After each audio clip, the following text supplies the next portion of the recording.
మనం వేటిని విడిచిపెట్టాలా అనే విషయం మీద ఇప్పటి వరకు 5 అంశాల మీద దేవుని వాక్యాన్ని ధ్యానం చేశాం. ఒకటి, పాపాన్ని విడిచిపెట్టాలా, మొదటిది.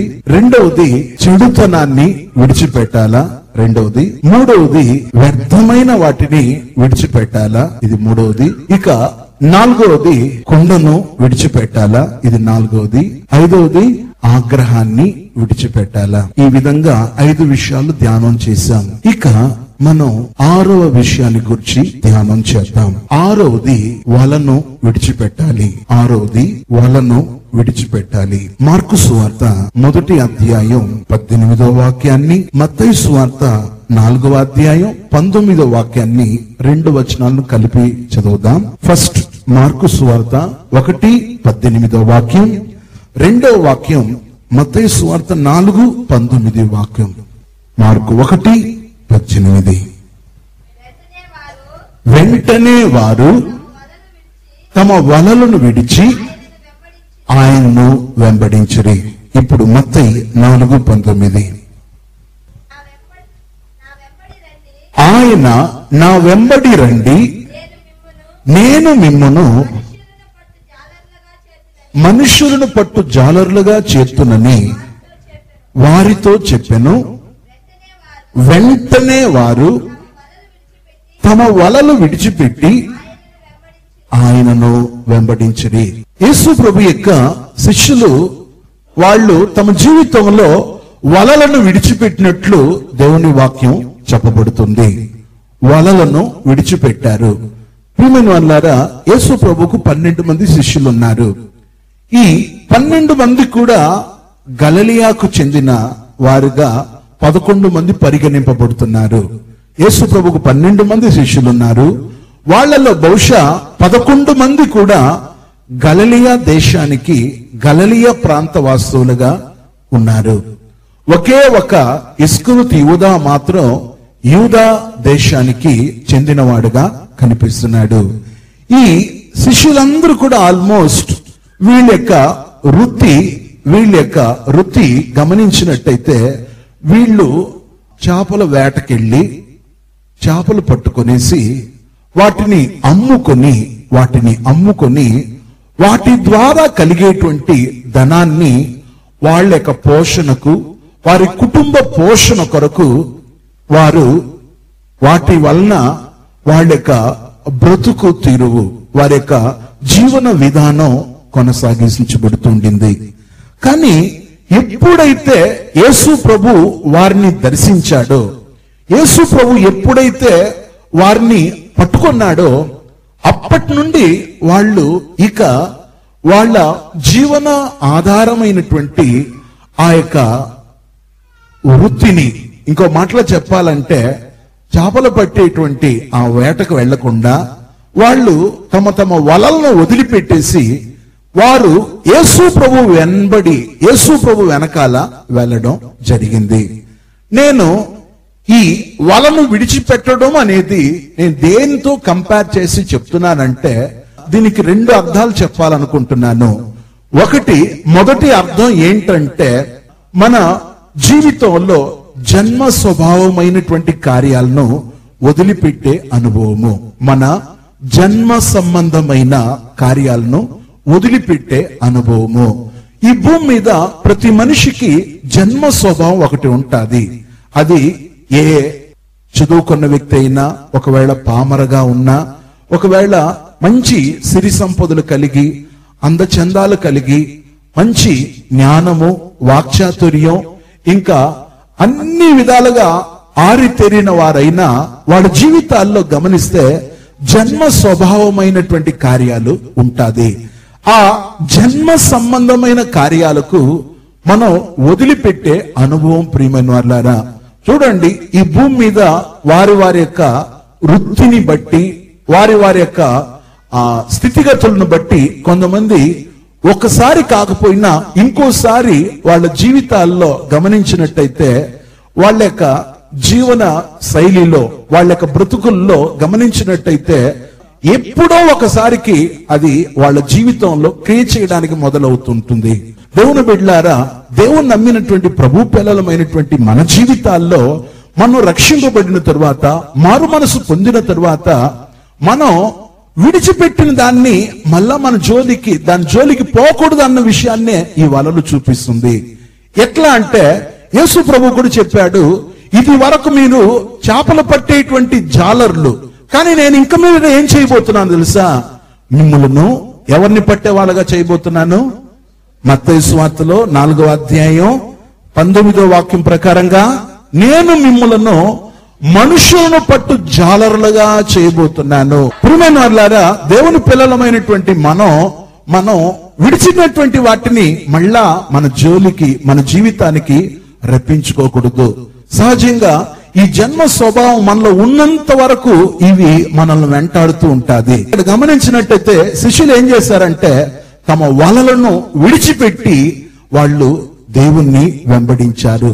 దేవుని రక్తంతో కడగబడిన తరువాత, యేసుక్రీస్తును నమ్ముకున్న తరువాత, అంతకు ముందు ఎలా జీవించామో అది వేరు, కానీ బాప్తిసం పొందుకొని పరిశుద్ధాత్మను పొందుకున్న తరువాత మన జీవితంలో పూర్తిగా మార్పు రావాలా.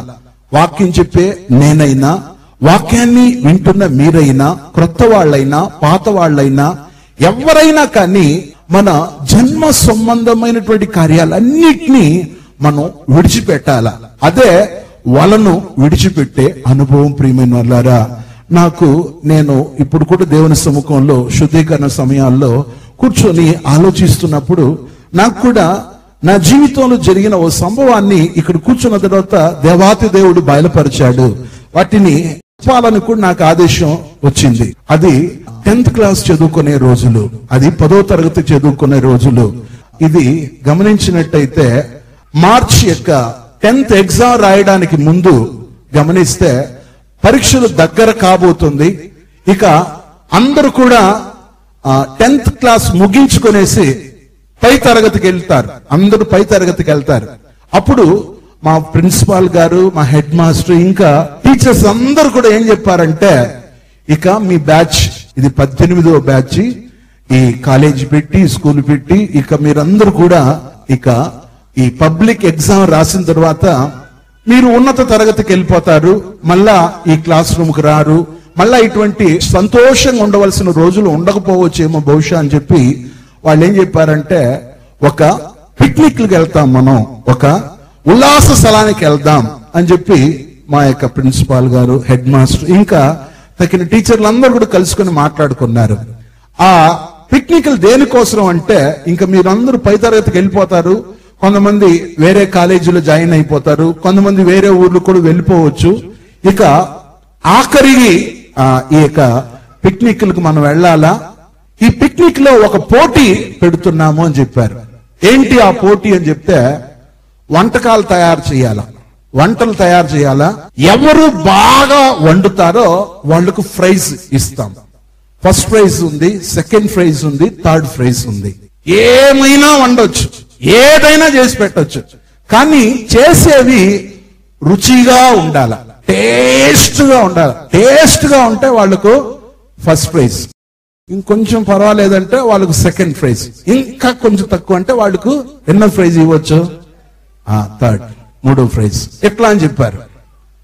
ఇట్లున్నప్పుడు గమనిస్తే, అప్పుడు నా క్లాసులో ఉన్నటువంటి బి సెక్షన్ లో ఉన్నటువంటి ఆడపిల్లలందరూ ఏం చేశారు తెలుసా, నన్ను ఎగతాళి చేయడం మొదలు పెట్టినారు. ఓహో, నువ్వు రన్నింగ్ రేస్ లో ఫస్ట్, ఇప్పుడు చూపి నీ తడాకా అంటున్నారు. వాళ్ళు చెప్తున్నారు, నువ్వు వచ్చేసి నీ యొక్క జీవితంలో ఫుట్బాల్ కనిపించకుండా తంతాను, బాల్ అస్సలు ఛాయల్లో కూడా ఉండదు, కొట్టే దెబ్బకు తిరుగుతూ తిరుగుతూ కను మాయమైపోవాలా, ఎక్కడికి వెళ్ళిపోయి పడుతుందో తెలియదు. ఇక హాకీ అంటే ఇంక చెప్పలేము.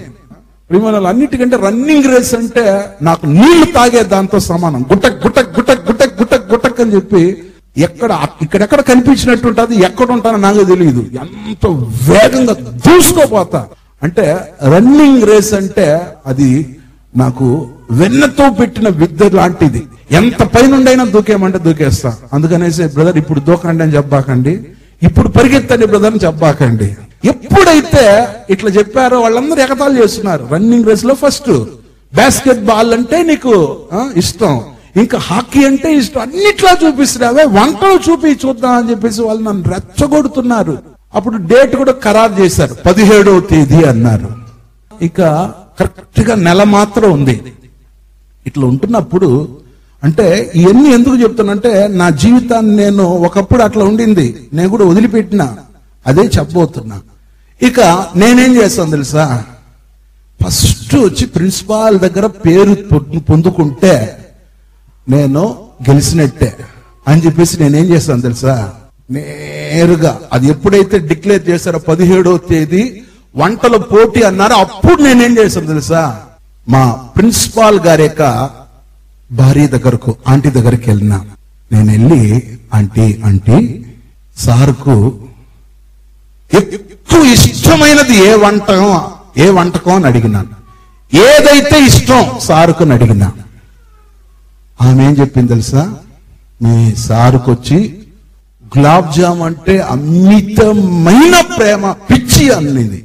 ఓహో, ఎందుకు అడుగుతున్నావు అనింది. నేను చెప్పాను, నాకు బర్త్డే వస్తుందంటే నేను సార్కు చేసి పెట్టడానికి అని అడుగుతున్నాను. వాస్తవం అయితే బర్త్డే కూడా దగ్గరగానే ఉంది, అందుకోసం అని చెప్పాను. ఆమెకు నమ్మి రహస్యాన్ని బయట పెట్టింది. ఇక నాకు ఇంకో క్లూ దొరికింది కదా. నేనేం చేస్తాను తెలుసా, మా ఫ్రెండ్ వాళ్ళ ఆయన సౌదీ అరేబియాలో ఉంటారు. మా ఫ్రెండ్కి చెప్పాను, ఒరే నాకు గులాబ్ జామ్ ప్యాకెట్ 2 కావాలరా, మీ డాడీకి చెప్పి నాకు తెప్పి అన్నాను. ఈ అబ్బాయి కూడా, డాడీ మా ఫ్రెండ్కి వచ్చి 2 గులాబ్ జామ్ ప్యాకెట్ పొడి కావాలంట, గులాబ్ జామ్ పౌడర్ కావాలంట, అక్కడ నుండి ఫ్లైట్ లో పంపించేసే డాడీ, కొరియర్ లో అన్నాడు. వాళ్ళ ఆయన కూడా ఏం చేశాడంటే 2 ప్యాకెట్ అక్కడ నుండి విదేశం యొక్క గులాబ్ జామ్, మాకు తెలుసు అని చెప్పి వాళ్ళ చేతులు ఎత్తండి, మీరు చూస్తే నాకు డౌట్ వస్తుంది. గులాబ్ జామ్ పొడి ఉంటుంది, ఇప్పుడు కూడా చేస్తాను, సూపర్ గా ఉంటుంది, మళ్ళీ మీరే చెప్తారు, దేవునికి స్తోత్రం.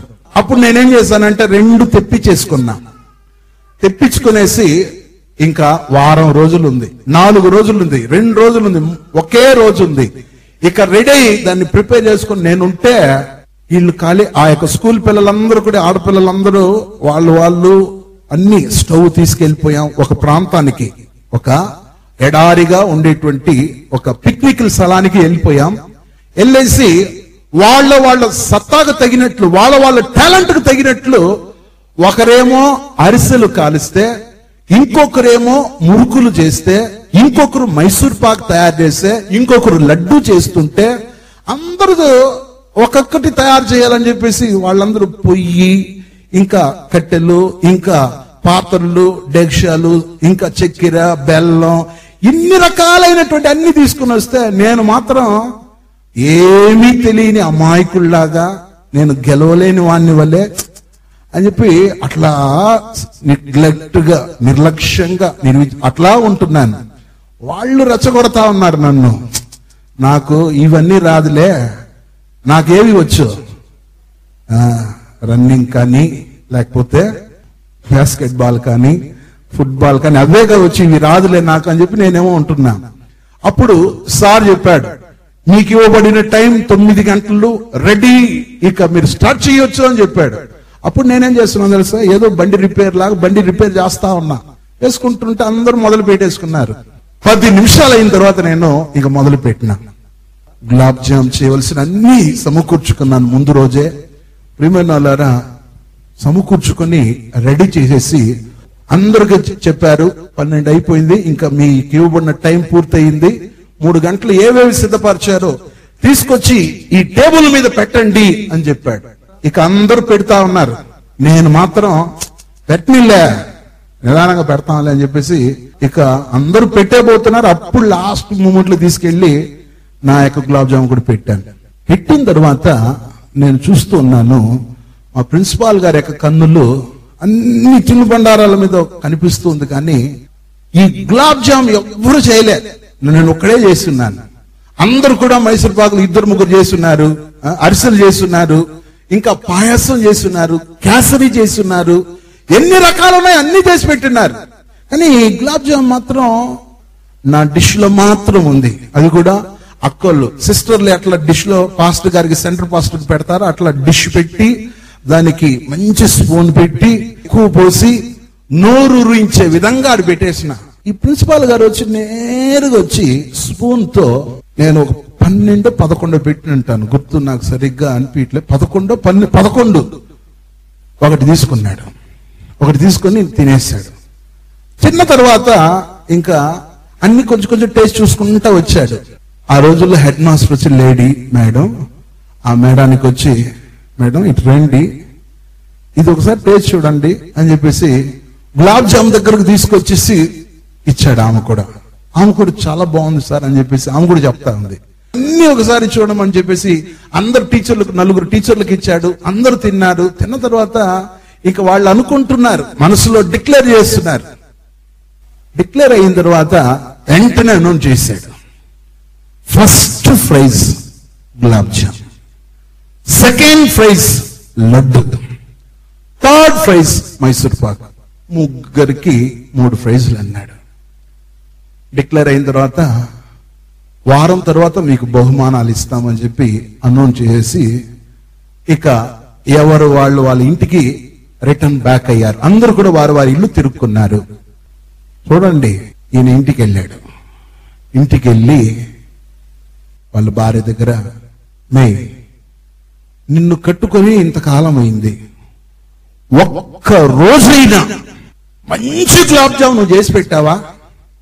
ఇదిగో ఇది చూసి ఇది తిని బుద్ధి తెచ్చుకొని ఆ తరువాత నువ్వు వంట నేర్చుకునిరా మీ అమ్మ దగ్గర, మీ అమ్మగారి ఇంటికి వెళ్ళి అని చెప్పేసి ఆమెను తిట్టాడంట. అప్పుడు ఈమెకు వెలిగింది ఒక్కసారి బల్బు. అంటీని వచ్చాడే ఒక అబ్బాయి, వీడు చేసిన పని అని చెప్పేసి నా మీద ఆమెకు పీకల దాకా కోపం.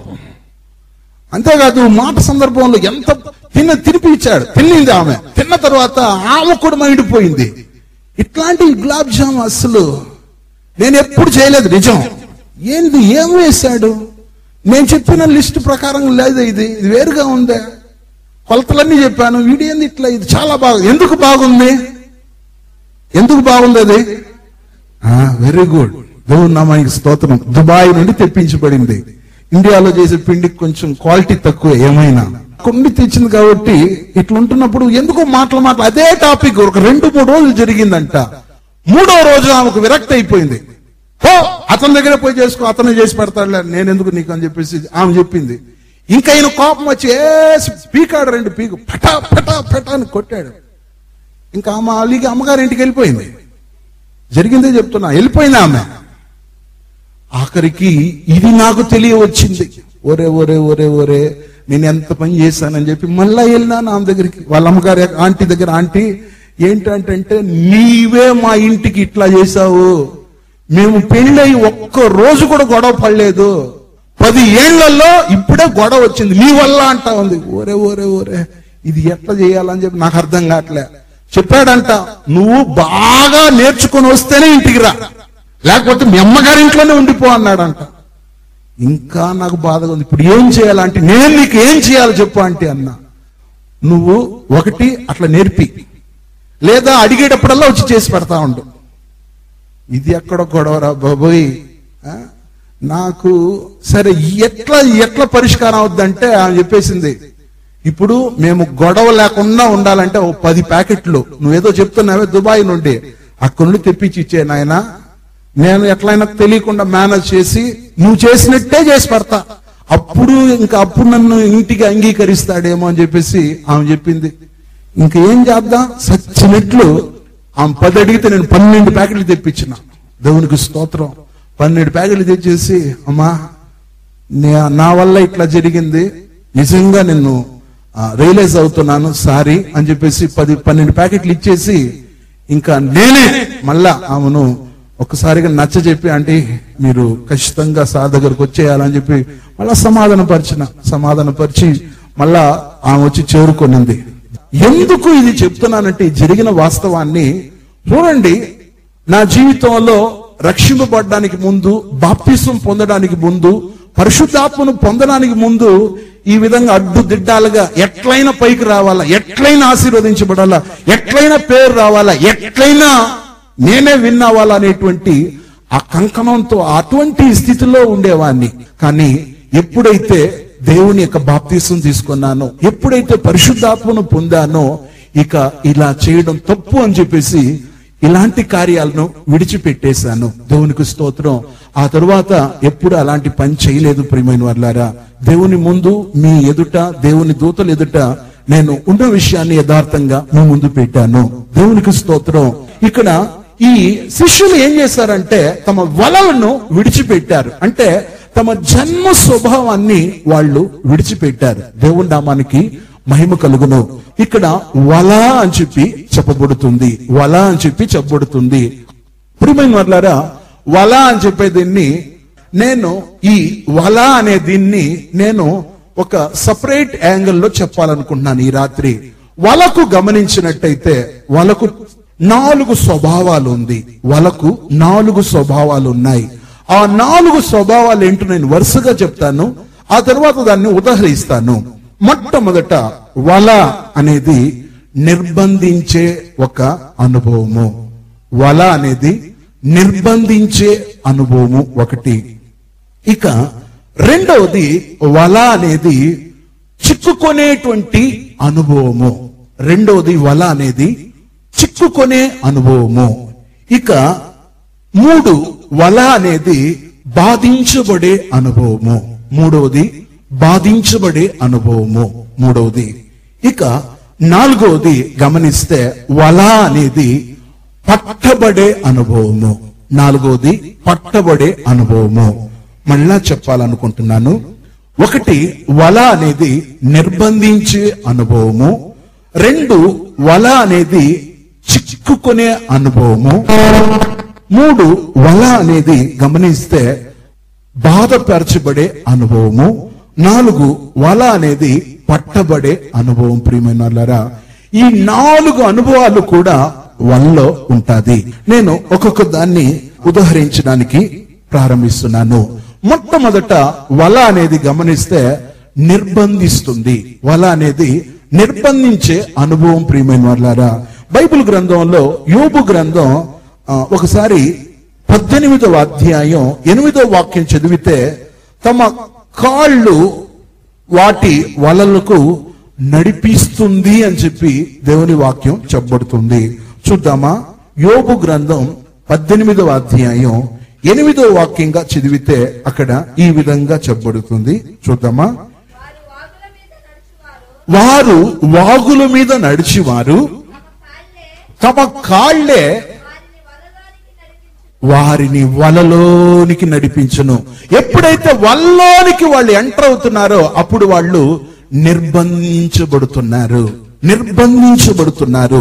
నిర్బంధించడం అంటే బంధించడం. బైబుల్ పరిభాష నిర్బంధించడం. కానీ దాన్ని మన భాషలో, అచ్చ భాషలో చెప్పాలంటే, మన వాడుక భాషలో చెప్పాలంటే బంధించబడడం. చూడండి, భూమి మీద గమనించినట్టయితే ఒక జంతువును లేదా ఒక పక్షిని పట్టుకోవాలంటే గింజలు అట్లా వేసేసి వల వేస్తే చాలు.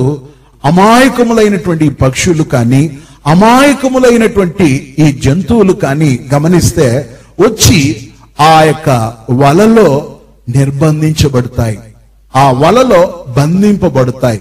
నేను ఒక ఓల్డ్ ఇయర్ సర్వీస్ లో వేటగాని వలలో నుండి అనే అంశం మీద దేవుని వాక్యాన్ని చెప్పాను. అప్పుడు ఆ వీడియో మెసేజ్, ఆ వీడియో మెసేజ్ క్లిప్పింగ్ చేయడానికి అది త్రూ అవుట్ దగ్గర అన్ని దేశాలకు టెలికాస్ట్ చేశారు. అందువల్ల వాళ్ళు చెప్పారు, అయ్యా వీడియో గ్రాఫిక్స్ తో కూడిందిగా ఉండాలని చెప్పి అడిగారు.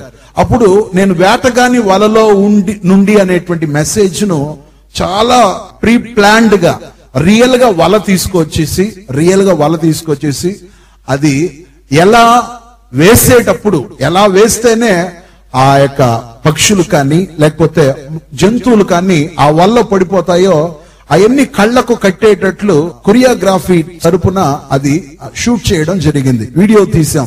ఇంచుమించు 1.5 గంటల సేపు ఆ మెసేజ్. దాంట్లో 7 విషయాలు చెప్పాను. ఆ 7 విషయాల్లో ఒక పక్షి ఎట్లా వేటగానికి గురి అవుతుందో, వేటగాడు అనేటువంటి వాడు ఎట్లాంటి రకంగా ఆ యొక్క పక్షులను పట్టుకుంటాడో దాన్ని కళ్ళకు కట్టేటట్లు చిత్రీకరించడం జరిగింది. ఏది ఏమైనా వలకుండే మొదటి ఆ యొక్క అనుభవం ఏంటంటే, ఆ వల గమనిస్తే ఏ జంతువునైనా కానీ ఏ పక్షినైనా కానీ అది నిర్బంధించేస్తుంది. ఇక వల్లోపలికి వెళ్ళిపోయినటువంటి ఆ యొక్క పక్షి కానీ బయట తప్పించుకోవడానికి సోర్సే ఉండదు. ఎందుకంటే వలకుండేటువంటి ఆ గొప్పతనం ఏంటంటే వల నిర్బంధిస్తుంది, వల నిర్బంధిస్తుంది. అందుకే బైబిల్ గ్రంథంలో గమనిస్తే 25వ కీర్తన 15వ వాక్యంలో ఆయన నా పాదములను వలలో నుండి విడిపించాడు అని చెప్తున్నాడు. అంటే సామాన్యంగా బయటికి వేరే ఎవరి వల్ల బయట పడలేరు, కానీ ఇక్కడ దేవుని వలన మాత్రమే ఈ భక్తుడు బయటపడ్డాడు. దాని గురించి చెప్పేటప్పుడు 25వ అధ్యాయం కీర్తనల గ్రంథం 15వ వాక్యంలో ఆయన నా పాదములను వలలో నుండి విడిపించాడు అనే విషయాన్ని ఎత్తి చెప్తున్నాడు. చూద్దామా? ఆయన నా పాదములను వలలో నుండి విడిపించును. అప్పుడు వలకుండే గుణం ఏంటంటే నిర్బంధించేది. కానీ దేవుని కృపను బట్టి నేను చెప్పగలను, మనం ఎవరు కూడా సైతాను వేసే వలలో చిక్కుకోకూడదు. వలలో మనం ఎవరు కూడా చిక్కుకోకూడదు. ఎందుకంటే ఆ వేటగాడు ఎవడంటే బైబిల్లో రాయబడి ఉంది. గమనించండి, కీర్తనల గ్రంథంలో మనం చదివేటప్పుడు గమనిస్తే వేటగాని వలలో నుండి అని చెప్పి దేవుని వాక్యమైనటువంటి బైబిల్ చెప్తుంది. ఓసారి కీర్తనల గ్రంథంలో మనంగా చదవగలిగితే అక్కడ దేవుని మాట ఎలా చెప్పబడుతుందంటే 91వ కీర్తన 3వ వాక్యం ప్రకారంగా వేటగాన్ని ఉరిలో నుండి ఆయన నిన్ను విడిపించును, నాశనకరమైన తెగులు రాకుండా నిన్ను రక్షించును అని చెప్పి 91వ కీర్తన 3వ వాక్యంలో ఉంది. వేటగాన్ని ఉరిలో నుండి ఆయన నిన్ను విడిపించును, నాశనకరమైన తెగులు రాకుండా నిన్ను రక్షించును. ఈ దేవుని వాక్యంలో రాయబడిన విధంగా గమనించినట్టయితే దేవుడు వచ్చేసి మనలను వేటగాని ఉరిలో నుండి వాని ఉరిలోనికి మనం పడిపోకుండా, వాని ఉరికి మనం లోను కాకుండా ఆయన ఏం చేస్తున్నాడంటే మనల్ని విడిపిస్తున్నాడు. ఇంకో మాటలు చెప్పాలంటే తప్పిస్తున్నాడు. సహజంగా వేటగాడు వల వేస్తే దాని నుండి తప్పించుకోవడానికి ఏ పక్షికి కానీ ఏ జంతువు కానీ కుదరదు. కానీ దేవుణ్ణి నమ్మిన బిడ్డ మాత్రం బయటికి రాగలడు. నేను చెప్పబోయే 4 కార్యాలు కూడా ఆత్మీయంగా నేను చెప్పబోతున్నాను. ఈ వల అనేది నిర్బంధించేది. మనలను వల నిర్బంధించకూడదు. కానీ మనల్ని ఏది నిర్బంధించవచ్చు అంటే దేవుని ప్రేమ మనల్ని నిర్బంధించవచ్చు. దేవుని ప్రేమ మనలను బంధించవచ్చు. ఎందుకంటే మనం దేవునికే దాసులము, మనం దేవునికే దాసురాలము. అందుకే పరిశుద్ధులు ఒక పాటలు కట్టేటప్పుడు చాలా మంచి పదాలతో ఒక చరణం కట్టారు. దేవునికి స్తోత్రం. ఆ చరణంలో గమనించినట్టయితే ప్రియమైనోళ్ళరా ఎలా ఉందంటే ఆ చరణం గమనిస్తే ఈ విధంగా ఉంది. ఒకసారి గొంతెత్తి స్వరమెత్తి పాడదామా? నీ స్నేహ బంధంతో నిర్బంధించి నా మీద ప్రేమను ధ్వజముగా నిత్యం, నీ స్నేహ బంధంతో నిర్బంధించి నా మీద ప్రేమను ధ్వజముగా నిత్యం, వేదన కన్నీళ్లలో నన్ను ఓదార్చి వాత్సల్యముతో నన్ను బలపరచితివి, వేదన కన్నీళ్లలో నన్ను ఓదార్చి వాత్సల్యముతో నన్ను బలపరచితివి, ప్రేమ స్వరూపుడైన నా యేసయ్యా, ప్రేమ స్వరూపుడైన నా యేసయ్యా, ప్రేమించిరి నన్ను జగదుత్పత్తి ముందై, ప్రేమించిరి నన్ను జగదుత్పత్తి ముందై, ప్రేమలో పరిశుద్ధమై నిర్దోషిగా మారుచు నీ ప్రేమ ముఖ దర్శనం చేయుట వాంఛ, ప్రేమలో పరిశుద్ధమై నిర్దోషిగా మారుచు నీ ప్రేమ ముఖ దర్శనం చేయుని వాంఛ. ఈ చరణంలో నీ స్నేహ బంధంతో నిర్బంధించి నా మీద నీ ప్రేమను ధ్వజముగా ఎత్తావు.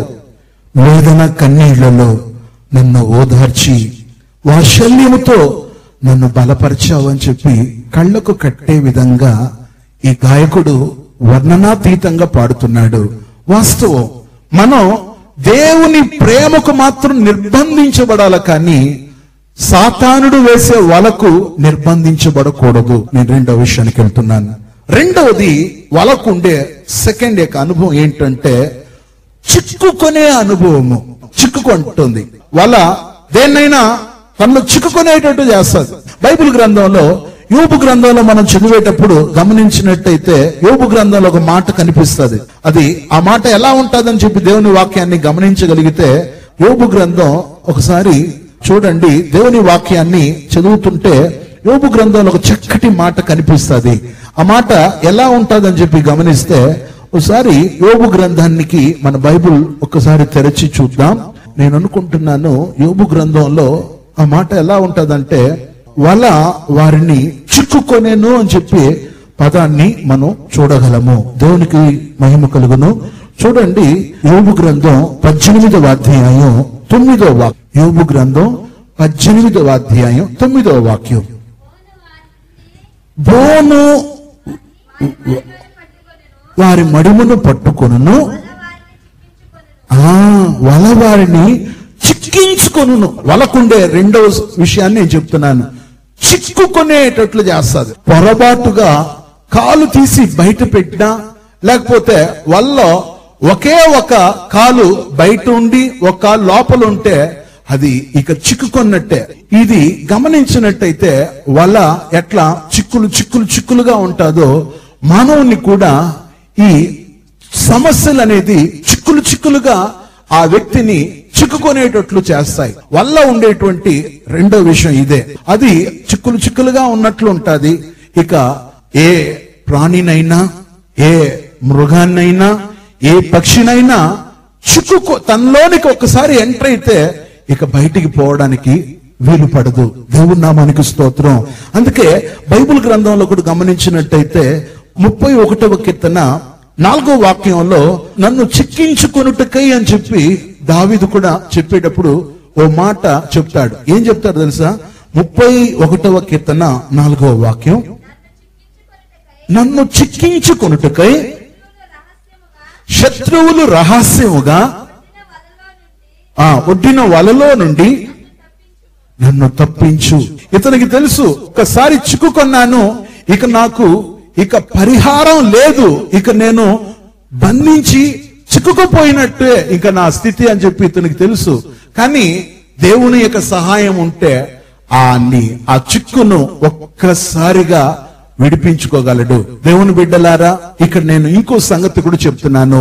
వల అనేది చిక్కుకునేటట్టు చేయగలదు. కానీ దేవుని బిడ్డలారా, 57వ కీర్తనలో భక్తుడు చెప్పేటప్పుడు 6వ వాక్యంలో నా అడుగులు చిక్కుకొనుటకై వారు వలను యొగ్గి ఉన్నారు అని చెప్పి 57వ కీర్తన 6వ వాక్యంలో కూడా చెప్తాడు. చూడండి, 57వ కీర్తన 6వ వాక్యం, నా అడుగులను చిక్కించుకొనుటకై వారు వల యొగ్గిరి. దేవునికి స్తోత్రం.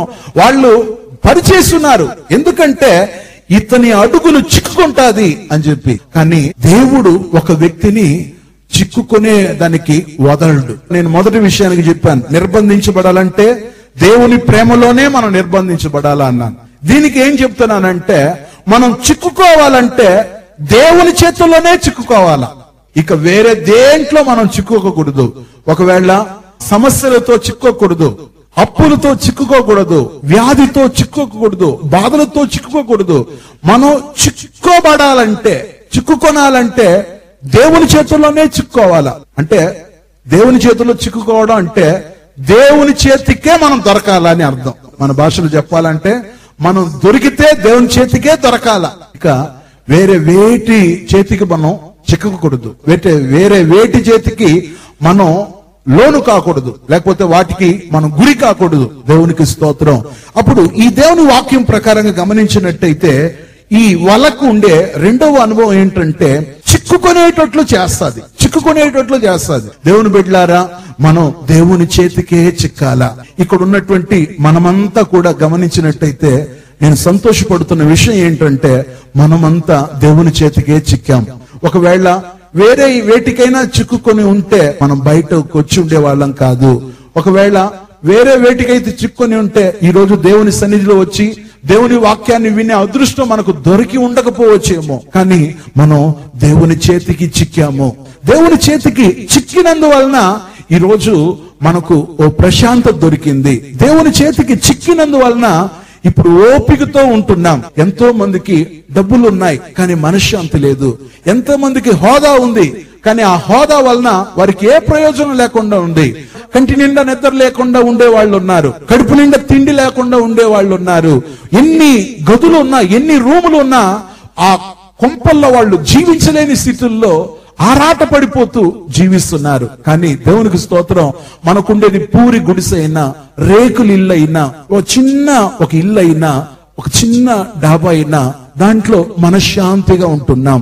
కొంతమందికి ఎన్ని రూములు ఉన్నాయి, లెక్కలేనన్ని రూములు ఉన్నాయి కానీ ఆ ఇళ్లలో సమాధానం లేదు, నెమ్మది లేదు, ఓదార్పు లేదు. ఇటువంటి స్థితుల్లో ఉన్నారు. ఎందుకంటే వాళ్ళు దేవుని చేతుల్లో చిక్కుకోలేదు. కానీ దేవునికి స్తోత్రం, మనం దేవుని చేతుల్లో చిక్కున్నాం. వాళ్ళు డబ్బు చేతికి చిక్కారు, లేకపోతే డబ్బు కూడా వాళ్ళ చేతికి చిక్కింది, హోదా వాళ్ళ చేతికి దొరికింది, వాళ్ళు పలుకుబడి వాళ్ళ చేతికి చిక్కింది. కానీ దేవునికి స్తోత్రం, మనం దేవుని చేతికి చిక్కాము. ఈ బట్టలు వేసుకుని ఒక్క మంచి మాట చెప్పగలను, మనంగా ఒకవేళ దేవుని చేతికి చిక్కకపోయి ఉంటే, నా విషయాన్ని నేను చెప్తున్నాను, నేను ఎప్పుడో అంతమైపోయి ఉండేవాణ్ణి, ఎప్పుడో చచ్చిపోయేవాణ్ణి. కానీ దేవుని కృపను బట్టి చెప్పగలను, దేవుని చేతికి చిక్కాను కాబట్టి ఈరోజు కొన్ని వందల మందికి, కొన్ని వేల మందికి దేవుని మాటలను, దేవుని మార్గాన్ని చెప్పేవానిగా ఉన్నాను. నా గురించి మాత్రం కాదు, మీ గురించి కూడా నేను చెప్పగలను. దేవుని చేతికి మీరు చిక్కారు కాబట్టి ఈరోజు ఆరోగ్యాలతో ఒక మనిషిగా బ్రతుకుతున్నారు. ఒకవేళ మీరుగా దేవుని చేతికి చిక్కకపోయి ఉంటే ఎప్పుడో మంట్లో పెట్టబడి మట్టి అయిపోయి ఉంటారేమో. ఎందుకంటే భూమి మీద నెమ్మది లేదు, సమాధానం లేదు. భూమి మీద గమనించినట్టయితే అన్ని బాగా ఉన్నట్లుగా అనిపిస్తుంది కానీ ఎన్ని బాధలు, ఎన్ని వేదనలు ఉన్నాయో మీకు తెలియట్లేదు. అంతెందుకు, మీకే తెలుసు. మీ ఈడు గల వాళ్ళు ఎందరో చచ్చిపోయారు, మీ ఈడు కలిగినటువంటి వాళ్ళు ఎందరో కనుమరుగైపోయారు, వాళ్ళ నామరూపం కూడా లేకుండా అయిపోయింది. కానీ దేవుడు మనల్ని ఇంకా సజీవ లెక్కలో పెట్టారు. 1 సంవత్సరం కూడా మనకు పొడిగించారంటే దానికి గల కారణం ఏంటంటే మనం దేవుని చేతికి చిక్కాము. బ్రదర్, మీరు చెప్పేది 100% కరెక్ట్ బ్రదర్ అని చెప్పేవాళ్ళు మీ కుడి చేయి పైకెత్తి ఒక 3 సార్లు గట్టి హల్లెలూయా చెప్పండి చూద్దాం.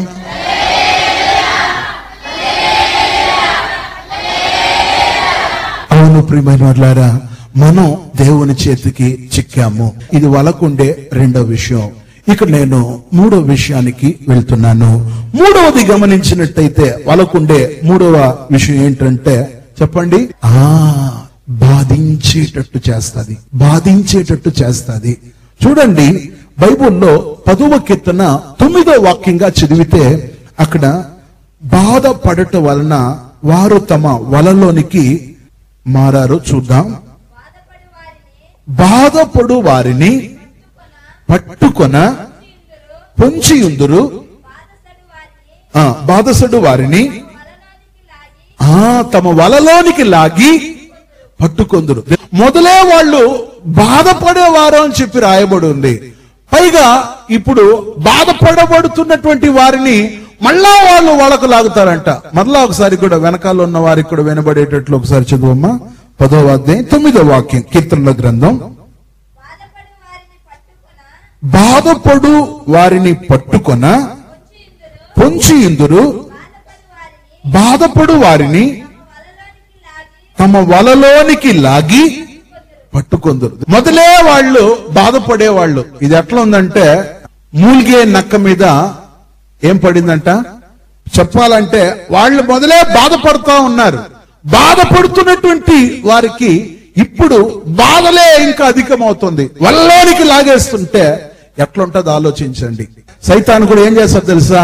సైతాను కూడా బాధల్లో ఎవరైతే కుట్టుమిట్లాడేటప్పుడు గమనించినట్టయితే వాళ్ళను సైతాను కూడా ఇంకా వాళ్లతో ఎట్లాగైనా బాధ పెట్టాలని చెప్పేసి వాళ్ళను బాధ పెడుతూ ఉంటాడు. కానీ ఒక్క దేవుడు తప్ప ఇంక ఎవరు కూడా బాధపడు వారి యొక్క బాధను వేరే ఎవరు కూడా ఆర్చలేరు, తీర్చలేరు.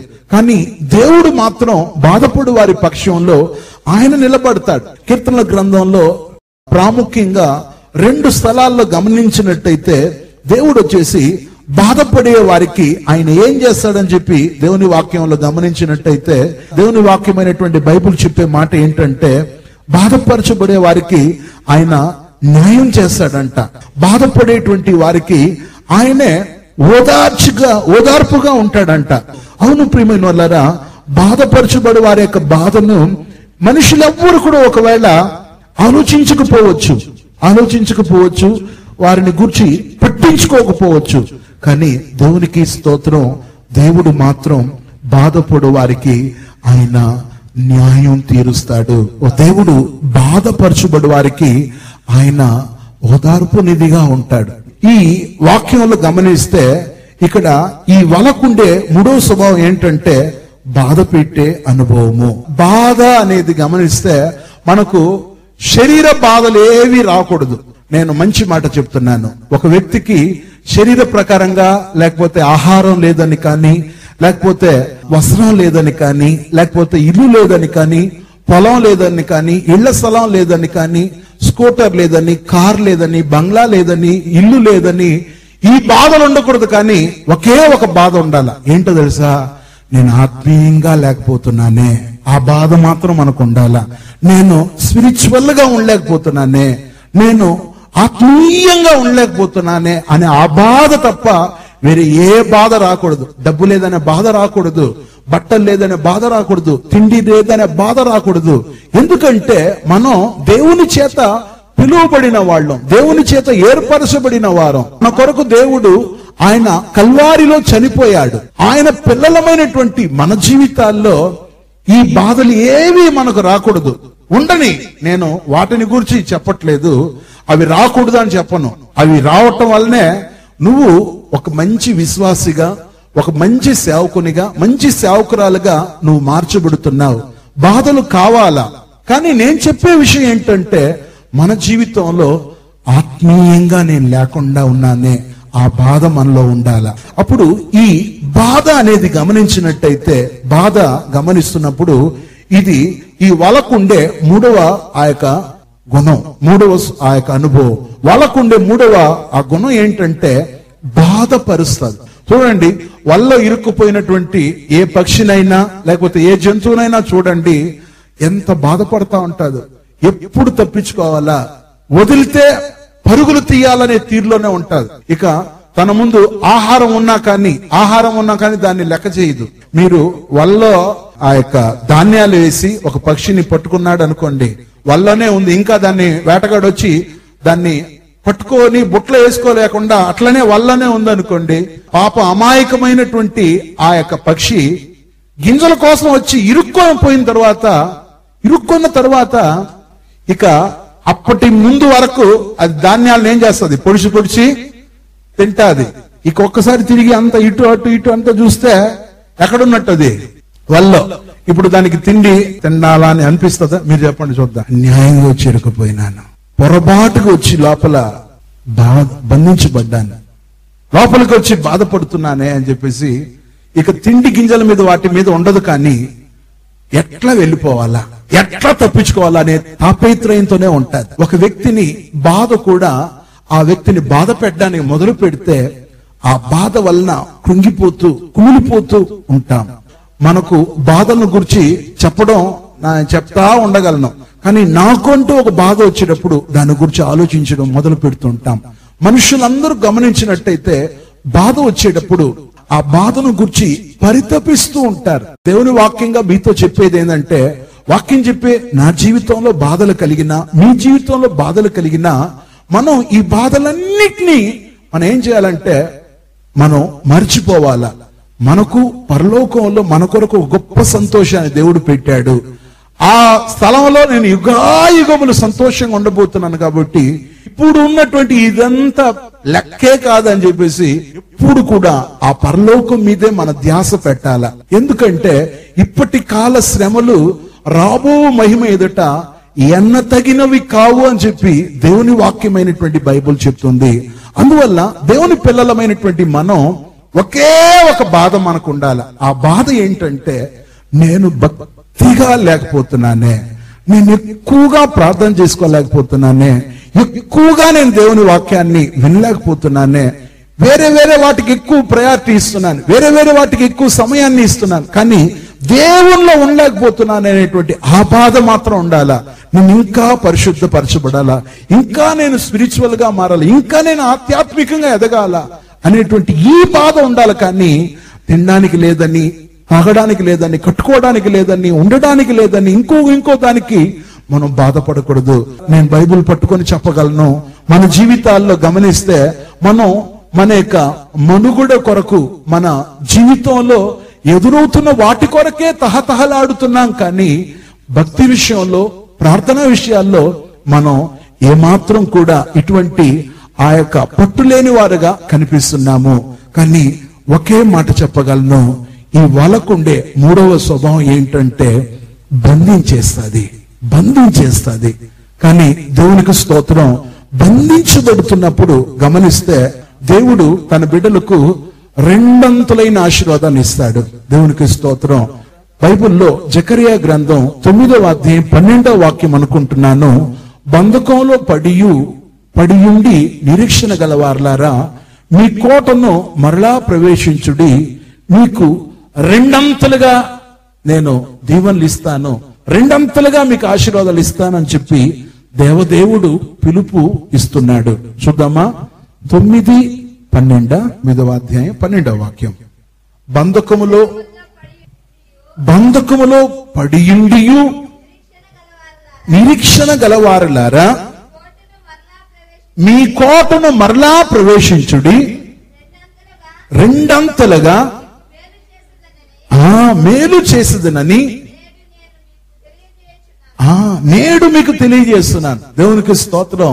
ఆ పక్షి ఆ యొక్క వల్ల చిక్కున్న తర్వాత ఇక గింజల మీద దానికి ధ్యాస పోదు. దేవునికి స్తోత్రం. ఇక ఆ యొక్క అల్పమైన దాని గురించి ఇంకా వదిలేసి అదేం చేస్తా తెలుసా, నేను ఎలా విడిపించబడతానో దాని గురించి ఆలోచిస్తుంది. ఇదే విధంగా మన బంధకాలను మనం మర్చిపోయేసి మనం ఏం చేయాలి తెలుసా, దేవుడు నా కొరకు పెట్టిన విడుదలను తలంచి మనం దేవుని స్తుతించాలా. అప్పుడు ఈ బంధించబడినటువంటి సమయంలో మనం బాధపడకూడదు. మనం ఆత్మీయ కార్యాల గురించే మనం బాధపడాలా తప్ప వేరే ఏ కార్యాల్లో మనకు ఎటువంటి బాధ రాకూడదు. దేవుని నామానికి స్తోత్రం. ఇది వల్ల ఉన్నటువంటి మూడవ అనుభవము. ఇక నాలుగవది చెప్పి నేను క్లోజ్ చేస్తున్నాను. నాలుగవది గమనించినట్టయితే వలకు ఉండేటువంటి నాలుగవ అనుభవం ఏంటంటే, వల అనేది పట్టబడే అనుభవము. వల అనేది పట్టబడే అనుభవము. దేవునికి స్తోత్రం. బైబిల్లో 35వ కీర్తన 7వ వాక్యంగా చదివితే, నన్ను పట్టుకొనవలనని వారు ఏం చేస్తున్నారని చెప్పి భక్తుడు చెప్తున్నాడు. చూడండి ఒకసారి. 35వ అధ్యాయం 7వ వాక్యం. నన్ను పట్టుకొనవలనని వారు నిర్నిమిత్తముగా గుంటలో తమ వలలను గీనారు. చూడండి, ఇక్కడ గమనించినట్టయితే పట్టబడాల ఈ వ్యక్తి. ఇక ఈ వ్యక్తి చిక్కుతాడు అని చెప్పేసి వాళ్ళు ఏం చేస్తున్నారంటే వలలను యొగ్గి ఉన్నారు.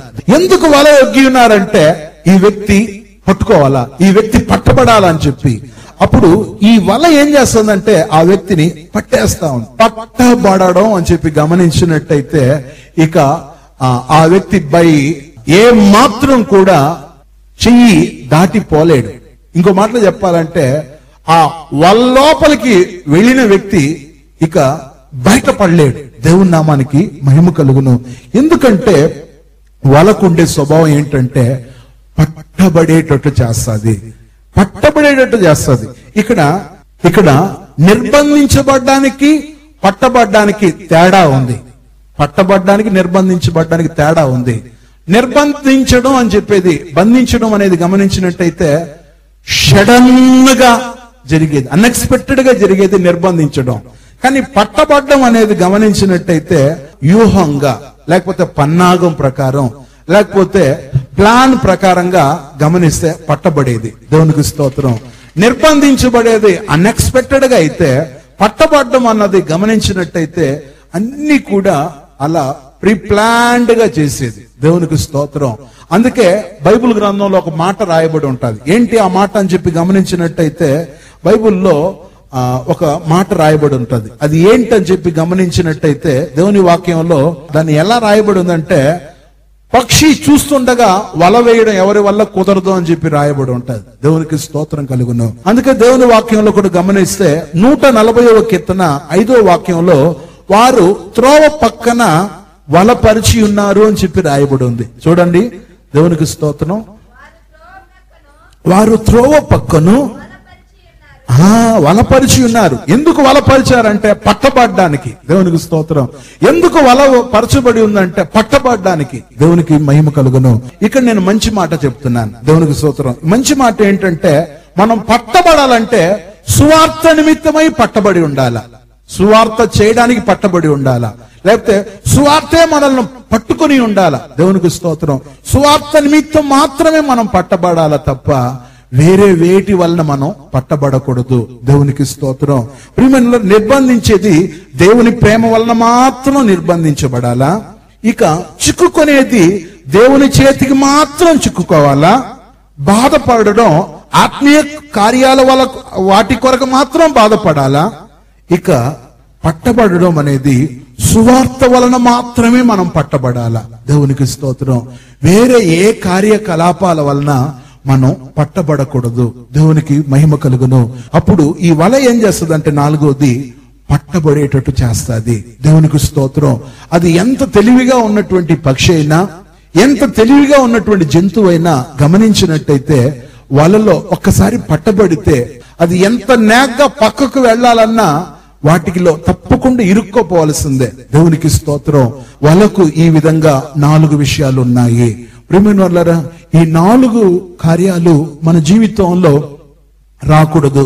అందుకే ఆ రోజు శిష్యులు ఏం చేశారంటే తమ వలలను విడిచిపెట్టారు. దేవునికి స్తోత్రం. ఎందుకంటే వాళ్ళకు తెలుసు వల అనేది నిర్బంధించేది, ఎందుకంటే వాళ్ళకి తెలుసు వల అనేది చిక్కుకునేటట్టు చేసేది, ఎందుకంటే వాళ్ళకి తెలుసు బంధించేది వల అంటే బాధపరచబడేది వల అంటే వాళ్ళకి తెలుసు. ఇక వల అనేది పట్టబడే అనుభవం వాళ్ళకి తెలుసు. కాబట్టి వాళ్ళు ఏం చేశారు తెలుసా, ఇక ఈ వలలు వద్దు అని చెప్పేసి వాళ్ళు వలలను విడిచిపెట్టేశారు. దేవుని బిడ్డలారా, మన జీవితంలో కూడా వాళ్ళు వలలను విడిచారు.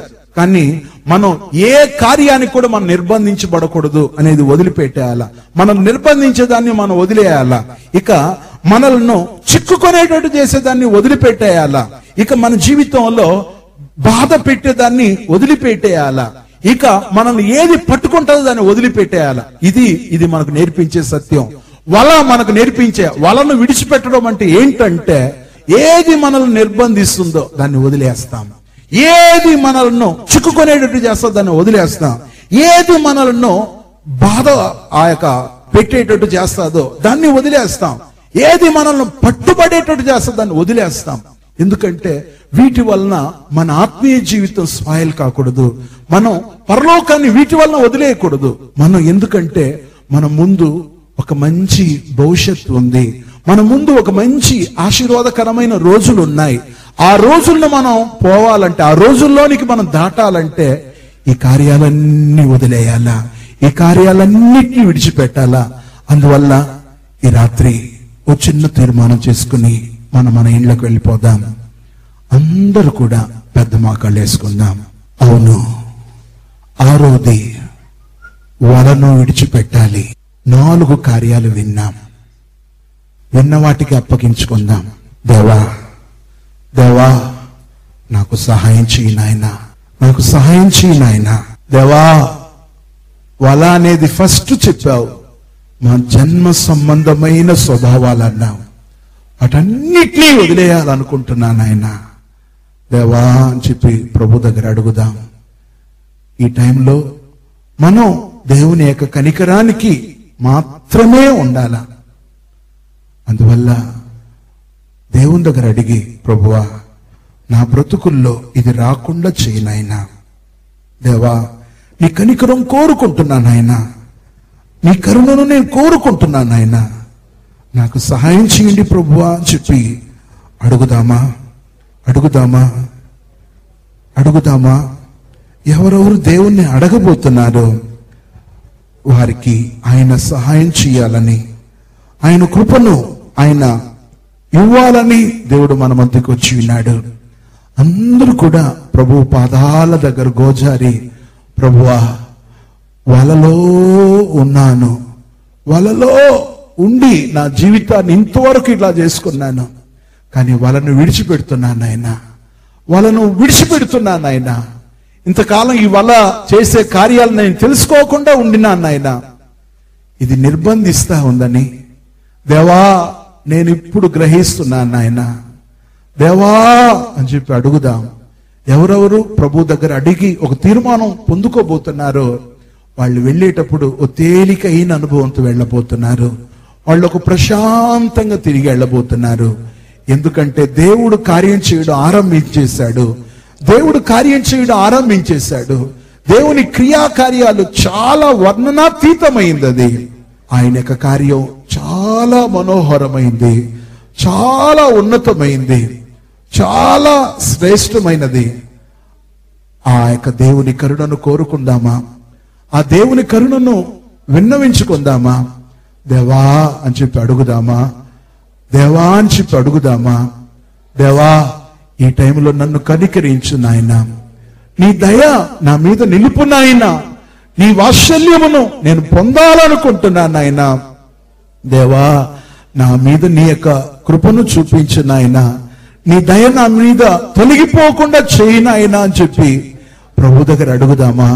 ప్రభువుని ఎవరెవరైతే అడగబోతున్నారో, ఎవరెవరైతే వేడుకోబోతున్నారో వారికి సహాయం చేయాలని ఆయన కోరుతున్నాడు. వారికి సహాయం చేయాలని ఆయన కోరుతున్నాడు. ఆయన వారికి సహాయం చేయాలని కోరుతున్నాడు. అందరూ కూడా దేవుని దగ్గర అడుగుదాం. అందరూ కూడా దేవుని దగ్గర అడుగుదాం. అందరూ కూడా ప్రభువు దగ్గర వేడుకుందాం. విన్నవిస్తున్నటువంటి వారికి ఆ ప్రభు కరుణామయుడుగా, దయా